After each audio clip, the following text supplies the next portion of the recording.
पाहिजे आणि तया सत्कर्मी रती वाढो. त्यांची रती म्हणजे बुद्धी कशामध्ये रत व्हावी? सत्कर्मामध्ये रत व्हावी.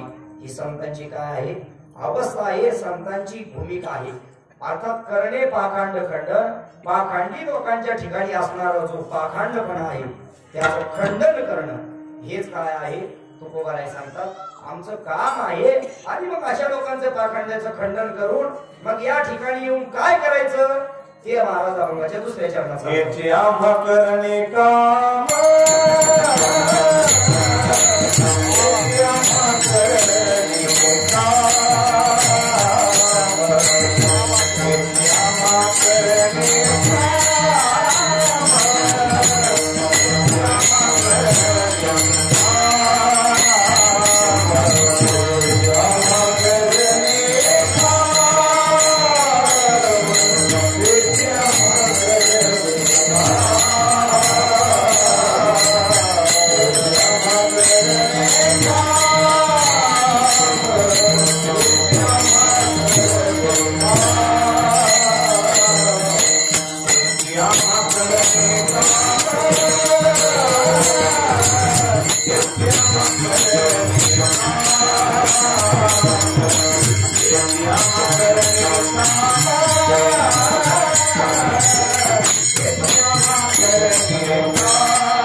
चकार वापरतात.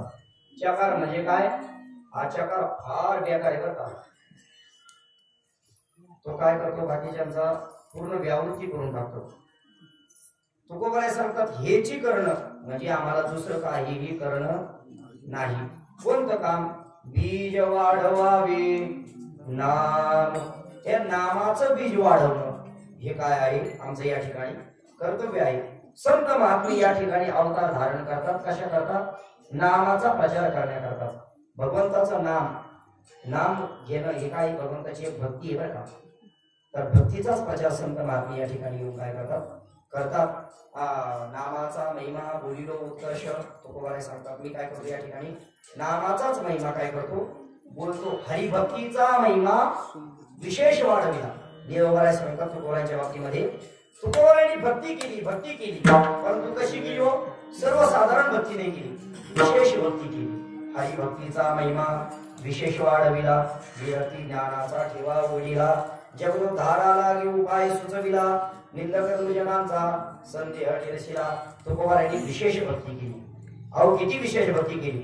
सर्वसामान्य लोकांच्या मनामध्ये भक्तीचं बीज पेरावं या भावनेने छत्रपती शिवाजी महाराजांच्या मनामध्ये सुद्धा छत्रपती शिवाजी महाराजांना सुद्धा उपदेश करताना तुकोबारायांनी हाच केलाय. आम्ही देणे सुखी मला विठ्ठल विठ्ठल मुखी.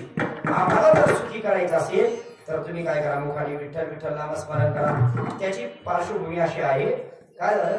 जगद्गुरु तुकोबारायांच्या विषयी छत्रपती शिवाजी महाराजांच्या अंतःकरणामध्ये भावना निर्माण झाली, अर्थात श्रद्धा निर्माण झाली. मग आपली ज्यांच्यावर श्रद्धा आहे असे आपण ज्यांना गुरुस्थानी म्हणतो अशा तुकोबारायांची नेमक्या घरची परिस्थिती कशी आहे हे एकदा बघावं. या उद्देशाने छत्रपती शिवाजी महाराजांनी थोडासा आढावा घेतला. तर तुकोबारांची परिस्थिती तो छत्रपती शिवाजी महाराजांच्या लक्षामध्ये आली. काय परिस्थिती आहे? आम्ही सदैव सुरेके जवळ येता चोर घाती जाऊ विके कुठली घर राखीती नांदणू काळीची सांगा नाही तरी वाया भागा. अशा पद्धतीची काय तुकोबारांची अवस्था. तुकोबाराय सांगते, काही मंडळी सांगतात घर चंद्रमोदी आणि चुलीवर हळदी. अशा पद्धतीची काय होती तुकोबारांची अवस्था. घर चंद्रमोदी या शब्दाचा अर्थ काय माहिती का? घर चंद्रमोदी, जर पौर्णिमेचा चंद्र पाहायचा असेल तर घराच्या बाहेर जायची गरज नाही. घरातून झोपल्या झोपल्यात चंद्र दिसला पाहिजे. याला काय म्हणायचं? घर चंद्रमोदी. आणि चुलीवर हळदी या शब्दाचा अर्थ काय? चुलीवर हळदी कधी होतात? जेव्हा महिना महिना चूल पेटत नाही. अशी परिस्थिती काय होती तुकोबारायांची नंतरच्या काळातली होती बरं का. सुरुवातीच्या काळात तर तुकोबाराय काय होते, सावकारांना नाही कर्ज द्यावं एवढी तुकोबारायांची काय होती संपत्ती होती. परंतु तुकोबारायांनी काय केलं, पूर्ण आपल्या छत्रपती शिवाजी महाराजांच्या जन्माच्या वेळेस त्याच वर्षी दुष्काळ पडला. 1630, 29, 30 आणि 31 3 वर्ष सलग दुष्काळ पडला. तुकोबारायांनी सगळी संपत्ती लोकांना काय केली, वाटून टाकली. असेल नसेल धान्य बिन्य ते सगळे कागद वगैरे काय होते जे कर्ज दिलेले कागद ते सगळे काय केले, इंद्रायणीच्या डोहामध्ये बुडून टाकले. नंतर परिस्थिती मात्र अशी झाली, छत्रपती शिवाजी महाराजांच्या लक्षामध्ये आलं, अरे तुकोबाराची परिस्थिती कशी हलाखीची. मग काय केलं पाहिजे, परिस्थिती सुधारली पाहिजे. मग त्याच्याकरता काय करायचं, काही मदत म्हणून मग छत्रपती शिवाजी महाराजांनी काय केलं, नजराणा पाठवला तुकोबाराया करता. काय काय होतं त्याच्यामध्ये तुकोबाराया सांगतात, दिवट्या छत्री घोडे छत्रपती शिवाजी महाराजांनी दिवट्या पाठवल्या, छत्री घोडे हे पाठवलं होतं. हे कशा करता बरं, तुकोबारायांना आपल्या याच्या दरबारामध्ये काय करायचंय, घेऊन यायचंय. याच्याकरता काय केलं, काही सेवक मंडळ इकडे पाठवलं. त्यांना सांगितलं तुकोबारायांना सन्मानाने घेऊन या.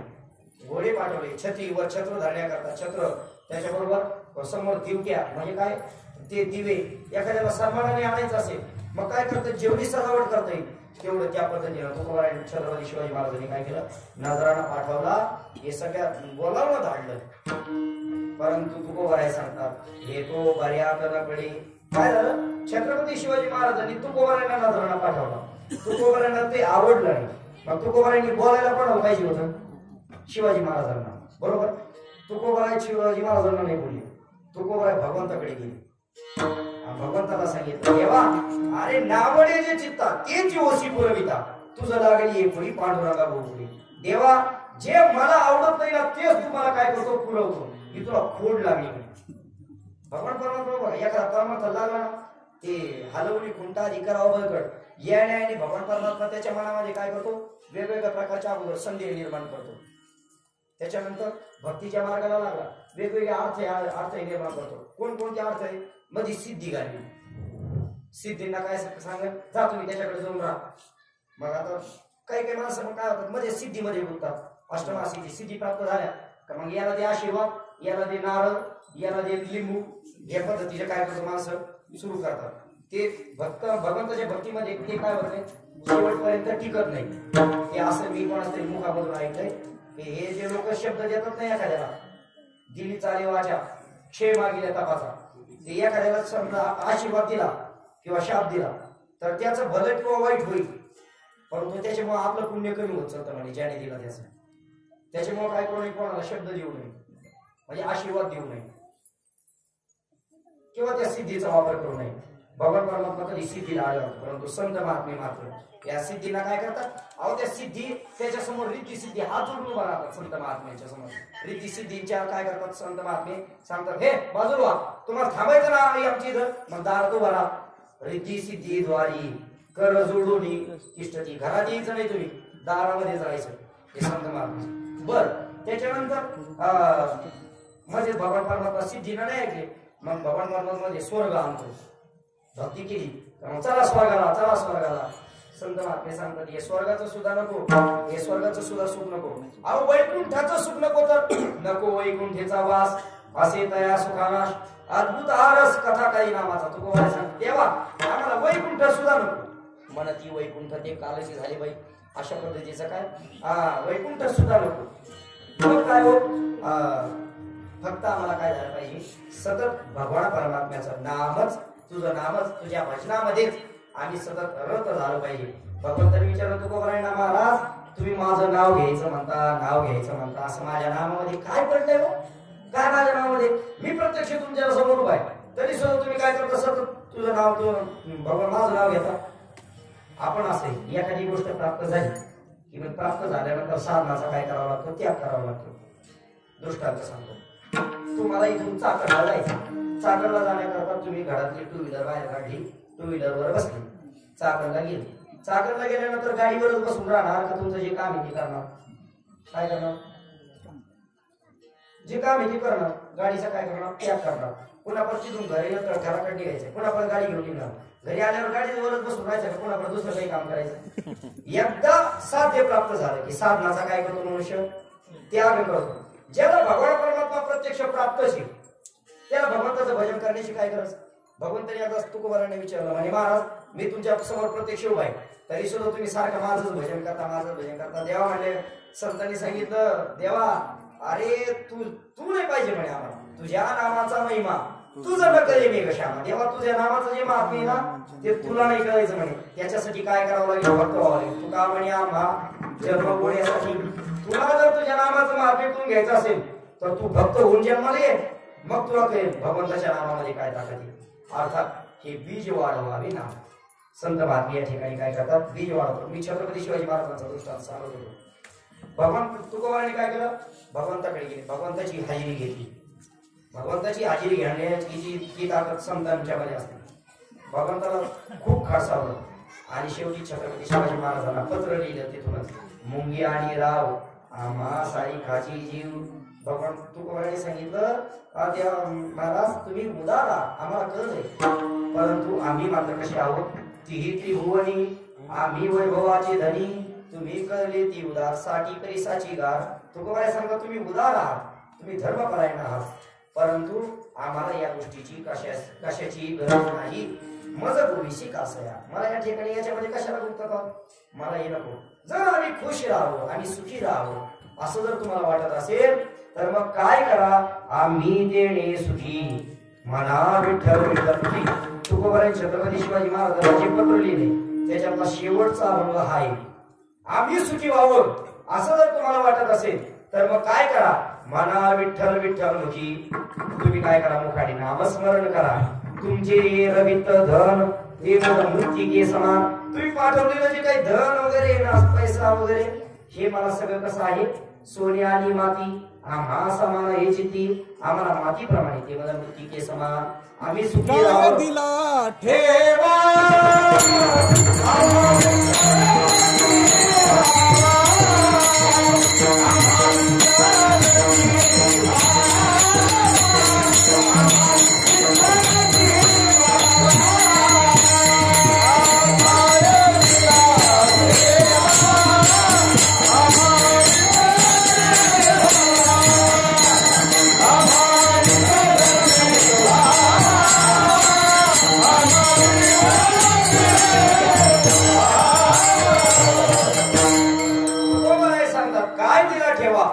विठ्ठलाची व्हावा. तुम्ही हे धन पाठवलं याची आम्हाला आवश्यकता नाही. आम्हाला फक्त भगवान परमात्मा पाहिजे. त्याच्याकरता कंठी मिरवा तुळशी. तुम्ही घरामध्ये काय करा? तुळशीची माळ धारण करा. व्रत करा. एकादशीचं व्रत करा आणि स्वतःला हरीचे दास म्हणून घ्या. मानवा हरीचे दास तुका म्हणे मज ही आस. स्वतःला तुम्ही काय करा? हरीचे दास म्हणून घ्या. हरीचे दास म्हणून घेतले की हीच आमची काय आहे? इच्छा आहे. यानेच आम्ही खरी काय होऊ? सुखी होऊ. असं तुकोबाराय काय करतात? छत्रपती शिवाजी महाराजांना प्रत्युत्तर पाठवतात.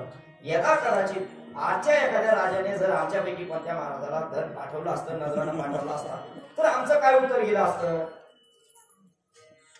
राजे साहेब तुम्ही कोणत्या निवडणुकीला उभा राहणार आहे? तुमचं चिन्ह कोणतं आहे? आम्हाला सांगा. जरा प्रचार करता आला तर करू थोडा. आमच्याकडून काही फुल ना फुलाची बाकी तुम्हाला असं झालं असतं. परंतु जगद्गुरु तुकोबारायांची काय स्थिती होती? तुकोबारायांनी ते काही चित्रपटामध्ये रंगवले गोड खर काही जणांनी. ते जिजाबाईंना खूप आनंद झाला होता ते नजरांना पाठवलेला. ते पाहिल्यानंतर अक्षरशः डोळ्यामध्ये पाणी येतं. आनंद झाला.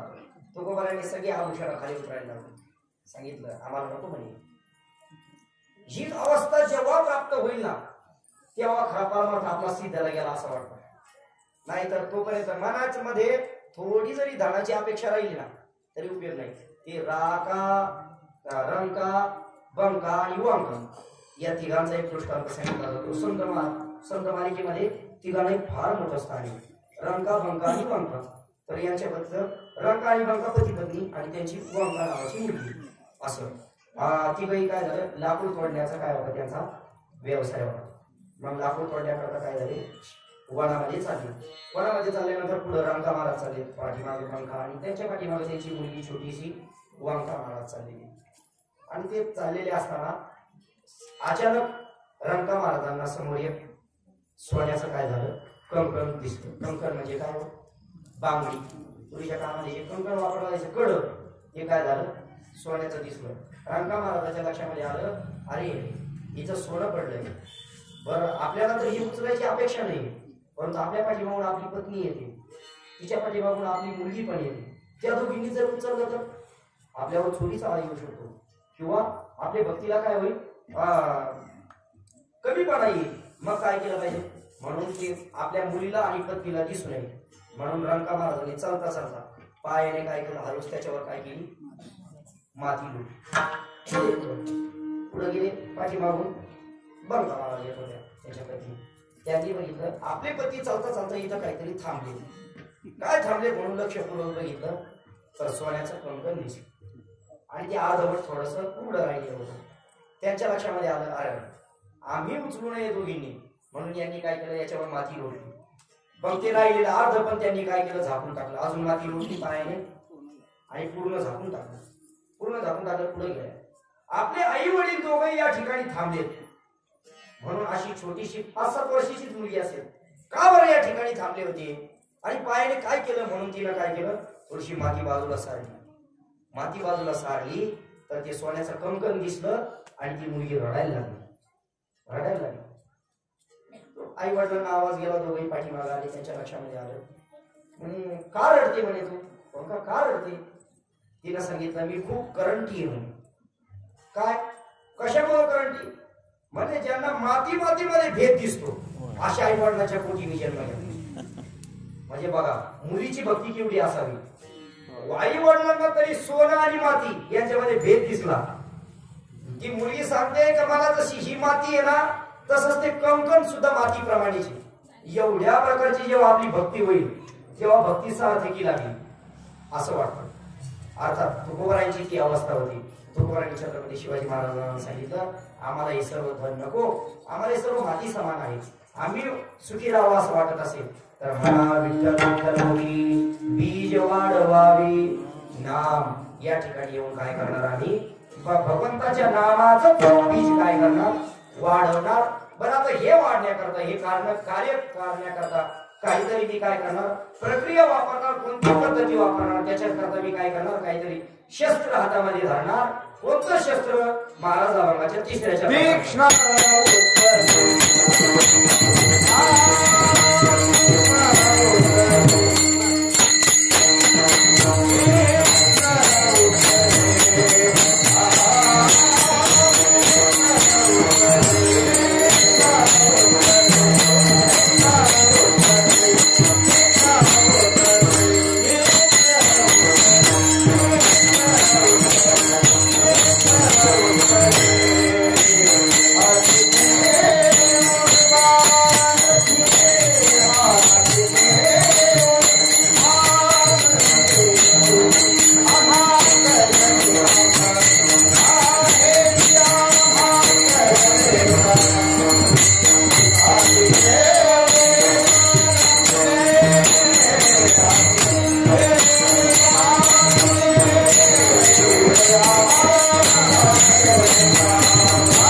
आम्ही शस्त्र हातामध्ये धरणार.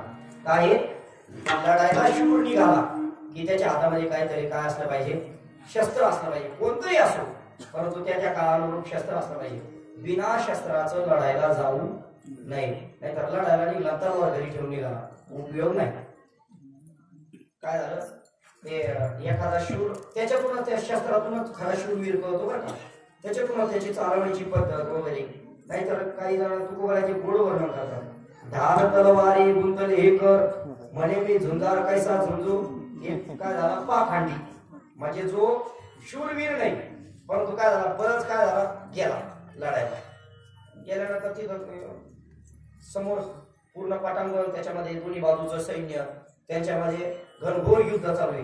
हा झाडाच्या आडून गेला आपला. एका हातामध्ये ढाल आहे एका हातामध्ये तलवार आहे. झाडाच्या आडून गेला आपला. दुसरा आला. दुसऱ्याने विचारलं का रे इथं का लागला म्हणे युद्ध चालू आहे तिकडं. अरे जा मग लढायला. नाही भीती वाटते. अरे भीती वाटते मग आला कशाला लढायला चालू आहे. बरं मग का लढायला जात नाही म्हणे अरे माझे दोन्ही हात गुंतलेले म्हणे मी लढू कशाने.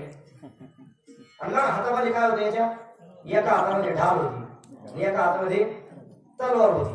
आणि हा काय म्हणतो माझे दोन्ही हात गुंतले आता लढू कशाने. मग तलवार आणि ढाल दिली कशा. बैसविले येणे माझा अश्वावरी धावू म्हणून तरी काय सांगतात. तुकोबाराय सांगतात हे मनाचं नाही सांगत नाही प्रमाणाचे प्रत्यक्षात झालं. तुकोबाराय सांगतात बैसविले माझं येणे अश्वावरी. तो सांगतो मला घोड्यावर बसवलं मी आता कसा करू. अरे घोडा कशासाठी घोडा कशासाठी असतो पळण्या करता असतो. मला सांगायचा उद्देश असा जो शूरवीर नाही त्याचं तिथं चालत नाही. आम्ही म्हणजे लहानपणी आहे ना हे अलंकार शाळेमध्ये जेव्हा शिकवले जायचे ना त्याच्यामध्ये एक वाक्य होतं बरं का. बालिश बहु बायका माझी बडबडला. आता हे वाक्य कशात नाही माहित नाही परंतु जो बोलका असतो ना तो फक्त काय करतो घरातच फक्त मी हे करीन मी ते करीन. आपल्या सर्वांना दृष्टांत माहिती असेल एक मनुष्य असाच घरामध्येच बोलणारा होता. सारखा पत्नी समोर तलवार फिरवायचा इकडून तिकडं कापून टाकीन हे करीन ते करीन. पत्नी दररोज घाबरायची. पत्नीला वाटलं काय करावं अशी वर्षभरात अशी हडवी झाली. माय गेली. आईनं विचारलं बाई तू 18 वर्षी तर आई तेव्हा चांगली अशी घट्ट झाली होती लग्नाच्या वेळेस तुझे फोटो बघ आणि आता तू एका वर्षात अशी झाली काय. तिनं घडलेलं सगळा प्रकार सांगितलं म्हणे काय सांगू आई हे असं करतात म्हणे सारखं तलवार फिरवतात म्हणे माझ्यासमोर. घरात आलं का लगेच आणि सांगतात कापूनच टाकीन हेच करीन तसं करीन म्हणे काय सैन्यात हो म्हणे सैन्यात. सासूबाईच्या लक्षामध्ये आलं. सासूबाई त्या काळातल्या होत्या. सासूबाईने सांगितलं म्हणे एक काम कर आता गेले ना फक्त त्यांना सांग हे घरात पुढे फिरवता म्हणे आता युद्ध सुरू होणार आहे म्हणे भारत पाकिस्तान. जरा तिकडे आणि तिकडे जाऊन तुमचा काहीतरी पराक्रम दाखवा. गेली बाई. सासऱ्याला गेल्यानंतर पुन्हा परत लागला तलवार फिरवायला. बाईनं खडसावून सांगितलं इथं माझ्यासमोर तलवार फिरवायची नाही. तुम्हाला तुमचा शौर्य दाखवायचं असेल पराक्रम दाखवायचं असेल तर युद्ध चालू आहे. जा युद्धामध्ये आणि तिथं काहीतरी पराक्रम करून आणा. काहीतरी दाखवायला आणा मला पराक्रम करून. राग आला मनामध्ये. अरे वर्षभर ऐकून घेणारी बायको माहेराला जाऊन आली 2 दिवसात बोलायला लागली. विशेष वाटलं. राग आला गेला तलवार घेऊन ढाल घेऊन युद्धामध्ये गेला. त्या ठिकाणी दोन्ही घनघोर युद्ध चाललेलं. झाडाच्या आडून गेला आड लागला. युद्ध बघू लागलं. युद्ध संपलं. दिवस मावळा युद्ध संपलं. सगळे दोन्ही पक्षातले सैन्य आपापल्या घरी निघून गेले. बरेचशा मेलेल्या लोकांसाठी खर्च होता. हळूच अंधारात गेला तिथं आणि काय केलं आता घरी जायचंय म्हणल्यावर काय केलं पाहिजे बायको काहीतरी पराक्रम तर दाखवला पाहिजे. मग काय केलं सगळ्या मेलेल्या सैन्याचं काय केलं हात कापले. त्याची अशी मुळी बांधली एवढी मोठी मुळी बांधली. उचलत नव्हती. एकदा सांगितलं उचलून दे. उचलून अशी डोक्यावर घेतली. एवढा मोठा भारा आला. संध्याकाळचे 9-10 वाजले घरी येईपर्यंत. दरवाजा वाजवला. बायकोने विचारलं आतून कोण आहे. अरे म्हणे मी आलोय शौर्य आरतीचं ताट घेऊन ये म्हणे ओवाळायला. बायकोला वाटलं खरं तर घरात कधी माशी मारली नाही खरं तर हा शौर्य दाखवला. बायकोने विचार केला. दरवाजा उघडला. दरवाजा उघडला तर डोक्यावर हाताचं एवढं मोठी काय होती मुळी होती. घेतलं घरामध्ये. बायकोनं काय केलं ताट केलं ओवाळलं वा माझ्या पतीदेवाने आज पराक्रम केला. या फ्रेश होऊन या लगेच मी तुम्हाला गरम गरम काय करते जेवायला वाढलं. पहिला घास तोंडामध्ये घालला. तिने विचारलं का हो तुम्ही युद्धाला गेले होते. हो. तुम्ही एवढी मोठी माणसं मारली सगळेच हात कापून हो. एखाद्याचा मुलगा आणायचा. त्याने सांगितलं अगं मला जायच्या अगोदरच मूर्ख कोणीतरी गेलेलं होतं. बायकोनं ते पहिलं ताट उचलून बाजूला ठेवलं. मला सांगायचा उद्देश असा जो शूर नाही त्याला शूरत्वाचं सोंग घेऊनही चालत नाही. संत महात्मे शूर आहेत. संत तुकोबाराय सांगतात रात्रंदिवस आम्हा युद्धात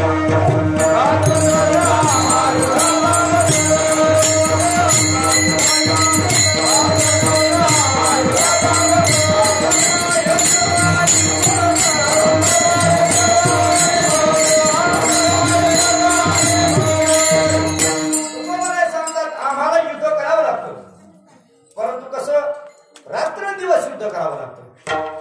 काही दोन प्रकारचे शूर असतात, एक व्यावहारिक शूर, दुसरा पारमार्थिक शूर. या दोन्हीमध्ये फरक काय माहितीये का? व्यावहारिक शूराला एकाच सैन्याबरोबर एकाच शत्रू बरोबर युद्ध करावं लागतं. पारमार्थिक शत्रूला दोघांबरोबर युद्ध करावं लागतं. व्यावहारिक शत्रूला युद्ध कसं करावं लागतं? तुकोबाराय सांगतात पायिक आणि पंथ सांगविल्या वाटा पारख्यांचा साठा मोडून या. तुकोबाराय सांगतात चालविल्या वाटा पारख्यांचा साठा मोडून या. तुकोबाराय म्हणतात जे परकी लोक आहेत त्या परक्यांचं काय करावं लागतो? त्यांच्याबरोबर युद्ध करावं लागतं. कोणाला? व्यावहारिक शूराला.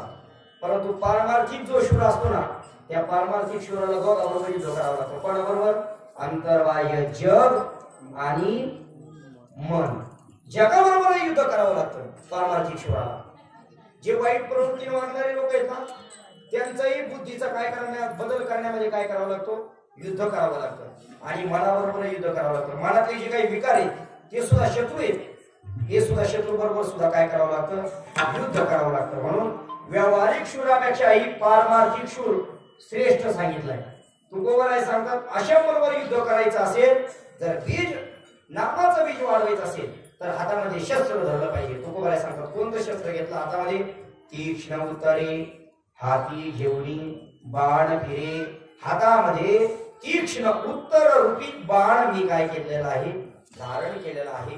तुकोबाराय सांगतात समोरच्याचं बरं व्हावं, चांगलं व्हावं असं वाटत असेल तर त्याच्याकरता मी काय करतो? देतो तीक्ष्ण उत्तरे, पुढे व्हावयासी बरे. समोरच्याचं बरं व्हावं असं वाटत असेल तर मी काय करतो? तीक्ष्ण उत्तर देतो. खरंच तुकोबारायांचे शब्द एखाद्या बाणापेक्षा कमी नाहीत बरं का.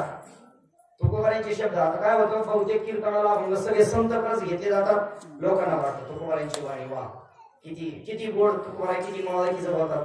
जेवढे तुकोबाराय मवाळकीचं बोलतात तेवढेच तुकोबारायांचे हालमताचे पण आहेत. तुकोबारायांचे काही काही शब्द आपल्याला मोठ्याने उच्चारताना सुद्धा संकोच वाटतो. अर्थात तुकोबारायांची वाणी तर आपल्याला वेदाप्रमाणे पवित्र आहे, वेदाप्रमाणे आहे, परंतु आपला अधिकार पुरत नाही ते शब्द बोलण्याकरता. एवढी तुकोबारायांचे काय तीक्ष्ण उत्तरे. तुका काय आम्हा घरी धन शब्दांचीच रत्ने शब्दांचीच शस्त्रे यत्न करू. तुकोबाराय सांगतात आमच्या घरी धन आहे. कशाचं? शब्दांचं. शब्दरूपी धनही आहे आणि आमच्या घरी शस्त्र आहे. कशाचे शस्त्र आहेत? शब्दरूपीच शस्त्र आहेत आमच्याकडे, शब्दरूपी शस्त्र. म्हणून काही बा संतांची वाणी जेवढी मवाळकीची तेवढीच कठोरही आहे. सहज बोलणे हितोपदेश आणि करुणी सायास शिकविती. या वाक्याचा अर्थ कसा घ्यायचा? करुणी सायास म्हणजे नाथ महाराजांची वाणी शांती ब्रह्म शांती ब्रह्म. परंतु नाथ महाराजांच्या हरिपाठातला नव्या अभंग कोणताही? भक्ती वीण पशु कशाशी वाढ सटविणी नेला कैसा नाही. पुढचं वाक्य काय हो? किती हे वाक्य उच्चारताना आपल्याला कसं वाटतं? वाईट वाटतं. परंतु हे काय? तीक्ष्ण उत्तरे. बरं याच्यातून साध्य काय? पुढे व्हावयासी बरे. हे असं बोलल्याशिवाय लोकांना काय होत नाही? वटीवर येत नाहीत लोक. ते म्हणतात ना लातो के भूत बातों से नाही मानते. शाळेमध्ये काय असतं? शिक्षक असतात. त्या शिक्षकांनी बरोबर वर्गातील सगळ्या मुलांचा अभ्यास केलेला असतो. जो चतुर शिक्षक असतात ना ते बरोबर त्यांच्या लक्षामध्ये येतं कोणत्या विद्यार्थ्याला कसं सरळ करायचं. हे ज्याला जमणार तेच खरे शिक्षक बरं. काही विद्यार्थी असे असतात ना जे फर्स्ट बेंचर्स, त्याच्यानंतर लास्ट बेंचर्स, असे वेगवेगळे त्याच्यामध्ये प्रकार असतात.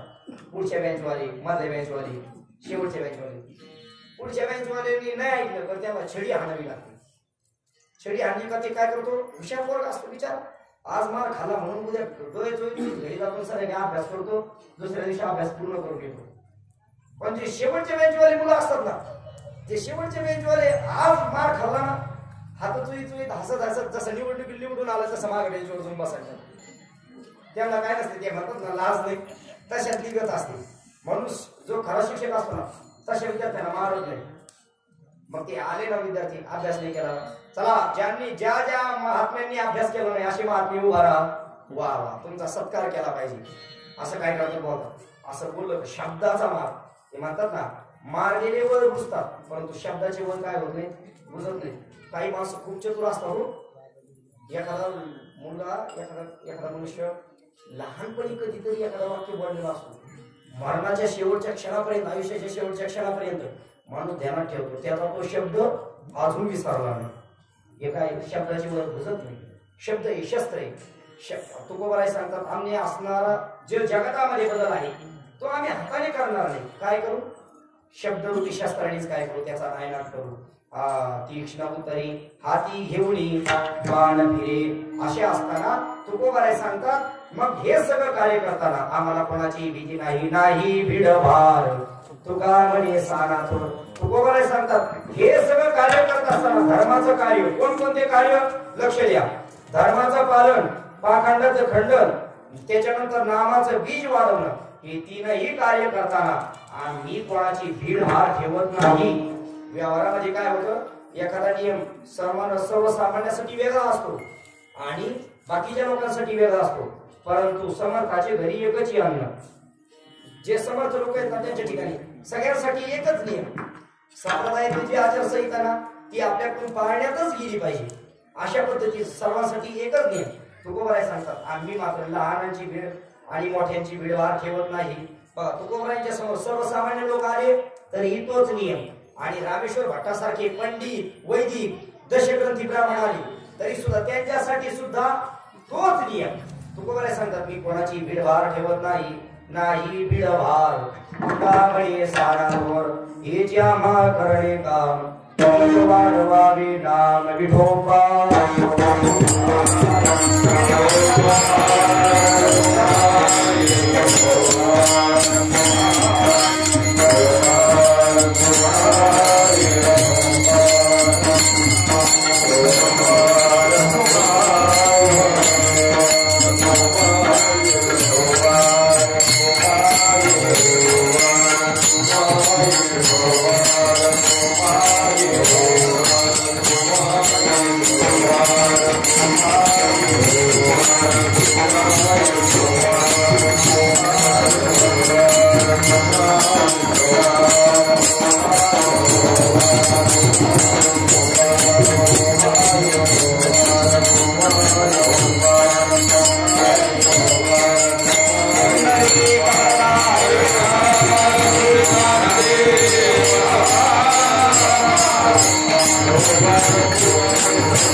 यथावकाश अभंगावर ज्या पद्धतीने चिंतन करता आलं त्या पद्धतीने मी बोलण्याचा प्रयत्न केलेला आहे.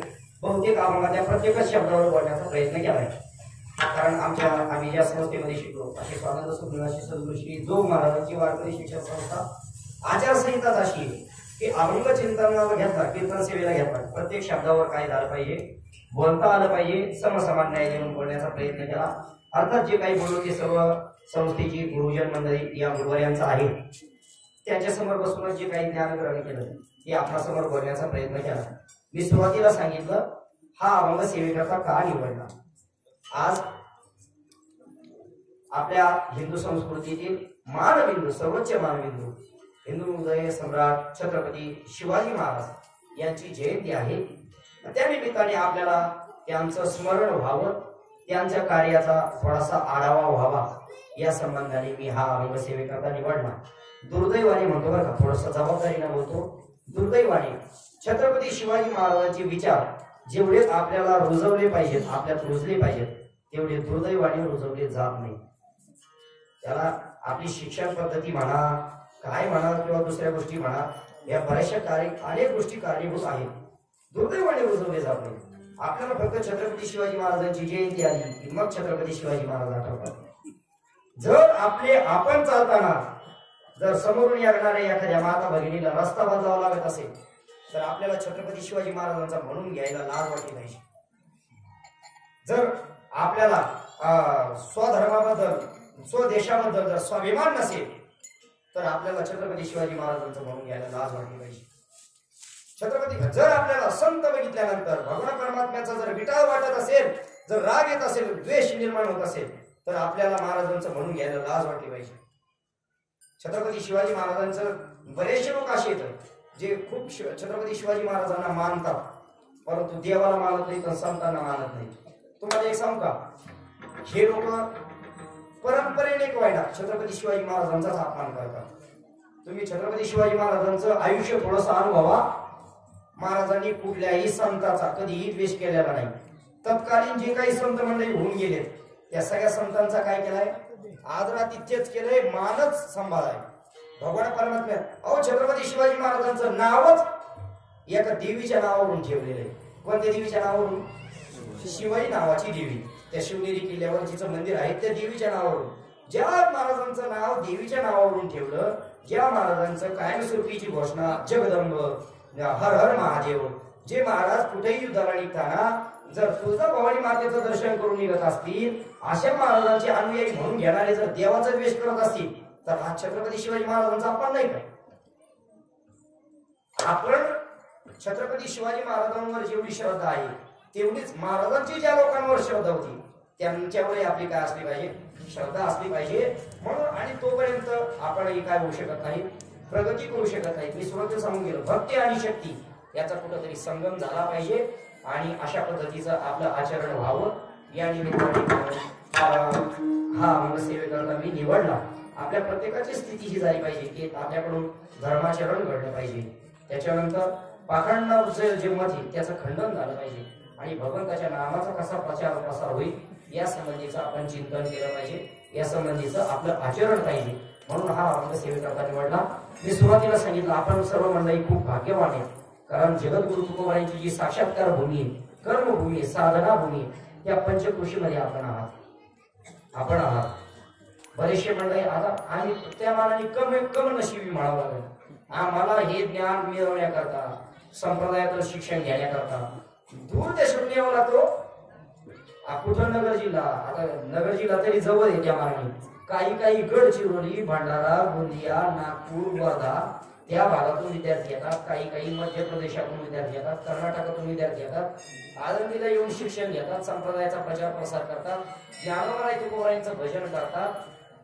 हे लोक एवढ्या लांबून येत असतील आणि आपल्याला जर इथं राहूनही जर ज्ञानोबा तुकोबारायांच्या भूमीमध्ये जन्माला येऊनही जर आपल्याला संतांची किंमत नसेल तर आपली इतके दुर्भाग्य आपणच येतो का? तुकोबारायांची आपण भूमीमध्ये येत ना, तुकोबारायांच्या पंचकृषीच्या भूमीमध्ये येत ना, त्याची जाण सदैव आपल्याला पावलोपावली राहिली पाहिजे. आपण छत्रपती शिवाजी महाराजांच्या भूमीतले, छत्रपती संभाजी महाराजांच्या भूमीतले, जगद्गुरु तुकोबाराय, ज्ञानोबाराय आदी सर्व संतांच्या भूमीतले आपण आहोत ना.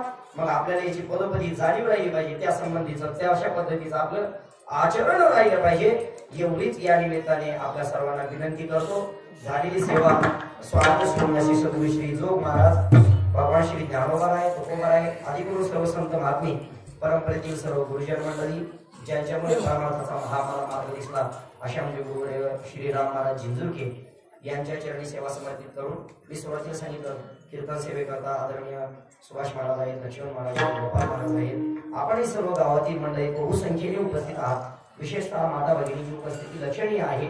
आपल्या सर्वांच्या चरणी सेवा समर्पित करून सेवेला याच ठिकाणी पूर्ण विराम देतो. ज्ञानेश्वर